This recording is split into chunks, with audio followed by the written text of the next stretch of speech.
Good morning, everybody. This is Srinivas Raju, Physics Department, Viveka Degree College, Tuni. I would like to explain the topic monochromatic aberrations. Generally, aberrations are divided into two types: chromatic aberrations and monochromatic aberrations. In last session, we discussed about chromatic aberrations due to white light. If we use monochromatic light, then chromatic aberrations are reduced. Even though we use monochromatic aberrations, అంటే తెలుగులో మనకి ఏకవర్ణ విపదనాలు అని అర్థం అండి. The definition of monochromatic aberration: the aberration produced in an image even when a monochromatic light is used. That means monochromatic light, that means a single colored, let us suppose a yellow color light is given by sodium vapor lamp and a hydrogen vapor lamp. So these are all produce monochromatic lights. If we use even though monochromatic light, the aberrations produced an image even when monochromatic light is used are called monochromatic aberrations. ఏకవర్ణ విపదనాలు అంటే మనం ఏకవర్ణ కాంతి జనకాన్ని ఉపయోగించినప్పటికీ ప్రతిబింబాలలో గనుక దోషాలు గనుక వస్తే అటువంటి దోషాలను లేదా అటువంటి విపదనాలను ఏకవర్ణ విపదనాలు అంటారు. So these defects are classified into 5 types. One is spherical aberration. So spherical aberration అంటే గోళీయ విపదనము. నెక్స్ట్ వన్ కోమా, కేంద్రకావరణము. అండ్ ఎస్టిగ్మాటిజం, బిందు విస్తరణ. కర్వేచర్, వక్రత. డిస్టార్షన్, వికృతి. These are all 5 are the under the category of monochromatic aberrations. అంటే గోళీ విపదనము, కేంద్రకావరణము, బిందు విస్తరణ, వక్రత, వికృతి అనేవి ఏకవర్ణ విపదనాల కింద మనకు వస్తాయి. ఇక ఇక్కడ గోళీ విపదనం కానీ కేంద్రకావరణము, బిందు విస్తరణ ఈ మూడు మనకి ఇమేజ్ డిఫరెంట్గా ఉంటుంది, కానీ బ్లర్డ్గా ఉంటాయి, అంటే అస్పష్టంగా ఏర్పడతాయి. కానీ వక్రత, వికృతి ఈ రెండు మాత్రం స్పష్టంగానే ఏర్పడతాయి, కానీ ఇమేజ్లో మాత్రం అంటే ప్రతిబింబంలో మాత్రం దోషాలు అనేవి ఏర్పడతాయి. సో మనం లాస్ట్ ఎబరేషన్ బేసిక్స్లో మనం వీటి గురించి మనం చెప్పుకున్నాం, కానీ ఈ క్లాస్లో డీటెయిల్డ్గా మనం ఒక్కొక్క దాని గురించి మనం చెప్పుకోవచ్చు. దాంట్లో మొదటిగా ఈ సెషన్లో మాత్రం మనం స్పెరికల్ ఎబరేషన్స్ గురించి చెప్పుకుందాం. స్పెరికల్ ఎబరేషన్స్, గోళీయ విపదనాలు. Spherical aberration, what is spherical aberration? If we use any point object, the image must be a point, but here the lenses have inability to form a point image. For an axial point object is called spherical aberration. అంటే గోళీయ విపదనము అంటే జనరల్గా మనకి ఒక బిందు రూప వస్తువుని తీసుకున్నప్పుడు దాని యొక్క ప్రతిబింబం కూడా మనకి ఏ విధంగా ఉండాలి? ఒక బిందు రూప ప్రతిబింబం అనేది ఏర్పడాలి. కానీ కటకాలకు సంబంధించి దోషాల వల్ల అవి బిందు రూప ప్రతిబింబాన్ని ఏర్పరచకుండా ఒక గోళాన్ని, అస్పష్టమైన ఒక గోళాన్ని ఏర్పరచడం వల్ల ఈ విపదనాలను గోళీయ విపదనాలు అని అంటారు. So the definition of spherical aberration is the inability of a lens to form a point image of an axial point object is called spherical aberration. Coming to the ray diagram, in ray diagram here, this is an axis. Here O is a point object. It is a monochromatic point object. So here the rays are coming to that point object. Some of the rays are far from the axial point. Some of the rays are nearer to the axial. So those rays are for the axis is called marginal rays. Those rays are nearer to the axis are called paraxial rays. So those rays, marginal rays, are have a different focal length.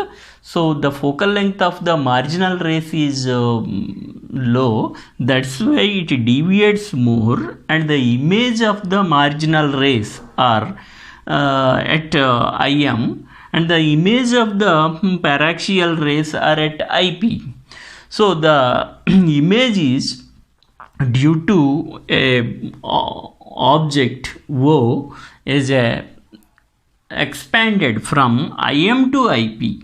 So these, if we use any screen, the image is like that. Here the point object, and there is a sphere, the lens. So here the marginal rays has a different focal length than the paraxial zones. So that's why the image is formed between IM to IP. So Telugu medium వాళ్ళకి బిందు రూపంలో ఉండే ఒక వస్తువు ఉంది, ఏకవర్ణ వస్తువు ఉంది. ఆ వస్తువుకి నుంచి వచ్చే కాంతి కిరణాలు ఏవైతే ఉన్నాయో వాటిని రెండు రకాలుగా విభజిస్తున్నాం. అవి ఏంటివి? ఒకటి, అక్షానికి దూరంగా ఉన్న వాటిని ఉపాంతర కిరణాలు అని అంటున్నాం. అక్షానికి దగ్గరగా ఉన్న కిరణాలను ఉపాక్షీయ కిరణాలు అంటున్నాం. ఉపాంతర కిరణాల యొక్క వక్రీభవనం ఎక్కువగా ఉండి వాటి యొక్క నాభ్యంతరం తక్కువగా ఉండడం వల్ల IM వద్ద వాటి యొక్క ప్రతిబింబం అనేది ఏర్పడుతుంది. ఇక ఉపాక్షీయ కిరణాల వల్ల మనకి ఏర్పడే ప్రతిబింబం IP దగ్గర పడుతుంది. ఈ విధంగా ఏర్పడడం వల్ల మనకి ఇక్కడ బిందు రూపంలో ఉండే వస్తువు మనకి యొక్క ప్రతిబింబం అనేది మనకి IM నుండి IP వరకు అస్పష్టంగా మనకి ఏర్పడుతుంది. ఈ ఏర్పడినది ఏ విధంగా ఏర్పడుతుంది? ఈ విధంగా గోళాకారంగా ఏర్పడుతుంది.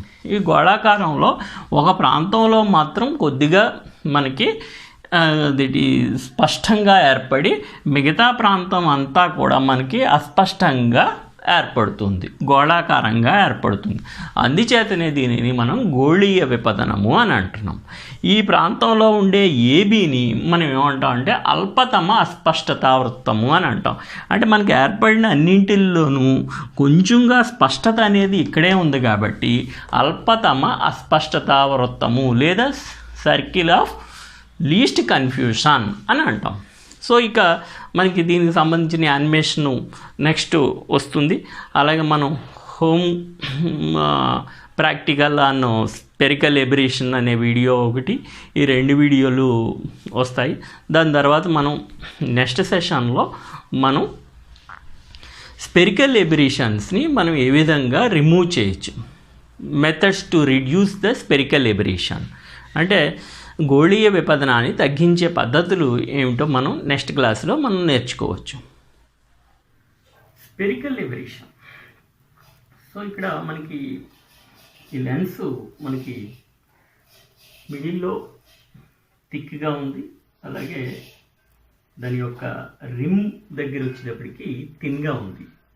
So lens are usually thick at centre and thin at rim. So due to this, there is a spherical aberration. What is spherical aberration? The failure of the image, a point object. ఒక point object యొక్క image మనకి ఏ విధంగా ఉండాలి అంటే పాయింట్గా ఉండాలి image కూడా. But the failure of the image like a point object కింద ఉండకుండా మనకి డిఫరెంట్ షేప్లో మనకి వస్తుంది. సో దీన్ని మనం స్పెరికల్ ఎబరేషన్ అని అంటున్నాం. దీనికోసం నేను ఒక లెన్స్, ఒక లైట్ యూజ్ చేశాను. అలాగే ఇక్కడ మనం ఒక స్క్రీన్ని ఏర్పాటు చేసాం. ఆ స్క్రీన్ మీద మనకి ఈ పాయింట్ ఆబ్జెక్ట్ కింద పడకుండా డిఫరెంట్ షేప్స్లో ఏ విధంగా పడుతుంది అనేది మనం ఇక్కడ డిస్కస్ చేస్తాం.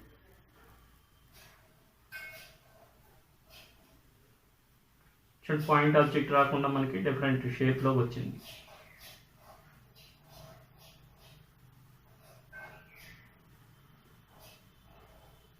ఎందుచేత అంటే దీనికి మార్జినల్ రేస్ ఏవైతే ఉన్నాయో, మార్జినల్ రేసు మనకి పారాక్సియల్ రేసు అని 2 రకాల కింద మనం డివైడ్ చేయొచ్చు. సో మనకి యాక్సెస్ దగ్గరలో ఉన్న వాటిని మనం మార్జినల్ రేసు, అలాగే పారాక్సియల్ రేసు, ఉపాక్షీయ కిరణాలు, ఉపాంతర కిరణాలు. ఉపాంతర అంటే బయట వైపు ఉండే కిరణాలు అన్నీ దూరంగా ఉండి దూరంగా ఇమేజ్ని ఏర్పాటు చేస్తాయి. దగ్గరగా అక్షానికి దగ్గరగా అంటే ఈ కటకం యొక్క కేంద్ర బిందువుకి దగ్గరగా ఉండే ఏవైతే ఉన్నాయో ఆ కిరణాలన్నీ కూడా దూరంగా ఏర్పాటు చేస్తాయి ప్రతిబింబాన్ని. దీన్ని దగ్గరగా ఏర్పాటు చేస్తాయి. దానివల్ల మనకి ఏ విధంగా కనిపిస్తుంది అంటే ఈ విధంగా కనిపిస్తుంది. ఒకసారి నేను మరొకసారి చూపిస్తాను, చూడండి.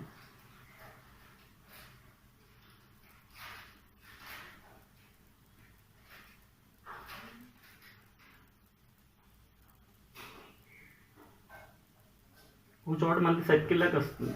ఆ సర్కిల్ లాగా వచ్చిన దాన్ని మనం లీస్ట్ కన్ఫ్యూషన్ అని అంటున్నాం.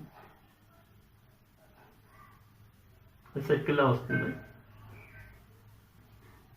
అంటే యాక్చువల్గా ఇమేజ్ని మనం కలపాలి, ఇమేజ్ని కలపట్లేదు. సో పాయింట్ ఆబ్జెక్ట్ మనకు పాయింట్ ఆబ్జెక్ట్లా కనపడట్లేదు.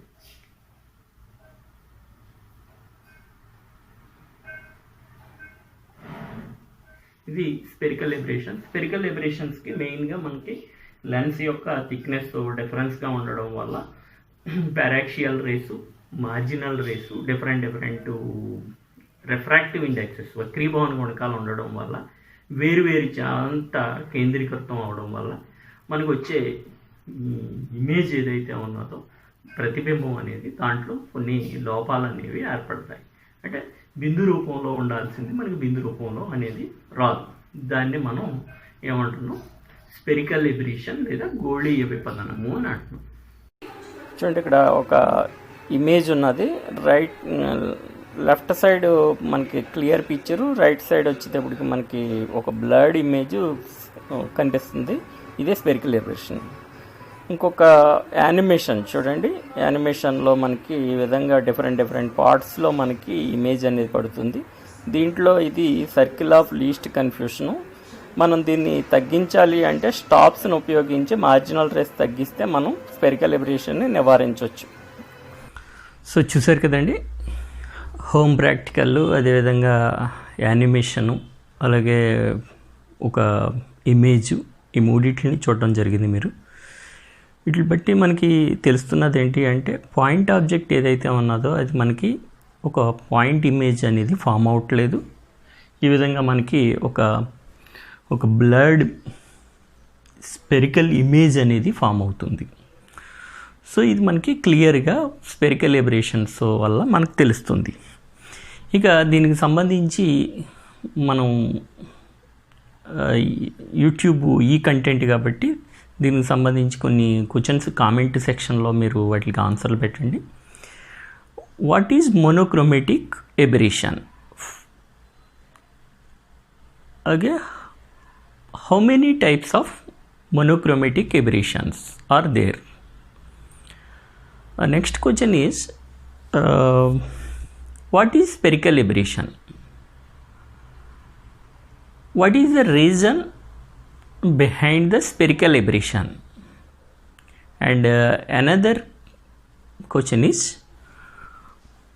what is paraxial rays and what is marginal rays?